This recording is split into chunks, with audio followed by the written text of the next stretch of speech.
Hello friends, ఓం శక్తి అండి. ఓం శక్తి మా command Indian friends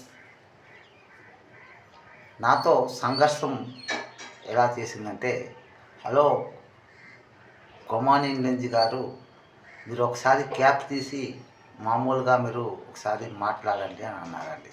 ఆ కోరిక నేను తీర్చాలి కదండి. ఇదిగోండి క్యాప్ తీసాను. ఓం శక్తి ఓం శక్తి ఈ క్యాప్ వేసుకుంటే కమాలు, క్యాప్ వేసుకోకపోతే కమాలు కాదని కాదు, కమాలు ఉంది.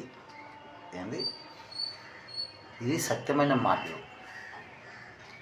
దేవుని సంఘర్షణ సంవాదం అంతరంగా మాట్లాడండి. ఎస్, ఇప్పుడు బిఏ బీకామ్ డిగ్రీలు ఎంతతో మనం చదువుకున్నాం ఎందుకోసమని? మనకి జ్ఞానోపదేశం రావాలి, ఎక్కడో ఏదో జాబ్ చేసుకోవాలి.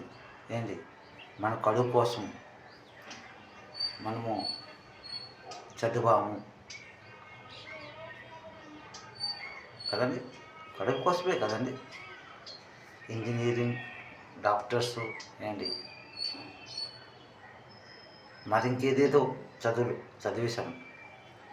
కాకపోతే ఇప్పుడు జాబులు లేవు. ఉన్నాయంటే జాబులు ఎక్కడ పడితే అక్కడే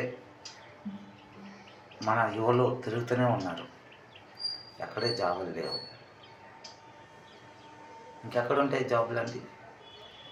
మన హిందుస్థాన్లో పొలాలన్నీ నరికేసి పెద్ద పెద్ద మేళ్ళు మెద్దలు కట్టేశాము. అన్ని మేళ్ళ మెద్దలే కనబడుతున్నాయి. అయితే మనం చేయవలసింది ఏంటంటే, మనము చదువుకుంటూ మనము అదేదో చిన్నదో పెద్దో పని నేర్చుకోవాలి. ఆ నేర్చుకోవడము బట్టి మనకి ఎవరికి అది పోషాకారం. ఎస్, తల్లిదండ్రులు మనల్ని చదివిస్తున్నారు. ఆ 9 అంకెల అంకితమ్మ, ఆ ధనలక్ష్మి రూపదర్శనంలో ధనం ఇచ్చేసి మనకి చదివిస్తున్నారు. కాకపోతే మనము కూడా ఆలోచించుకొని మనం నడాలి. ఏదో పార్ట్ టైం జాబ్ ఏదో చేస్తూ మన చదువుని పూర్తి చేయాలి. తల్లిదండ్రులకు మనం ఎంత ఇబ్బంది పెట్టకూడదు. ఎస్, నా జీవితంలో నా తల్లిదండ్రులకు నేను ఎవరికి ఇబ్బంది పెట్టలేదండి. ఆ దేవుడు సంఘర్షణ సంవాద మంత్రంగా మాటలు తీసుకుని వెళ్తూనే ఉన్నారు. ముందుకు వస్తున్నాను. ఇప్పుడు మీ ఎదురు వచ్చాను. మళ్ళీ క్యాప్ వేసుకుంటానండి. క్యాప్ వేసుకుంటే కమాలు ఉంటుంది కదండి. ఓం సత్యం.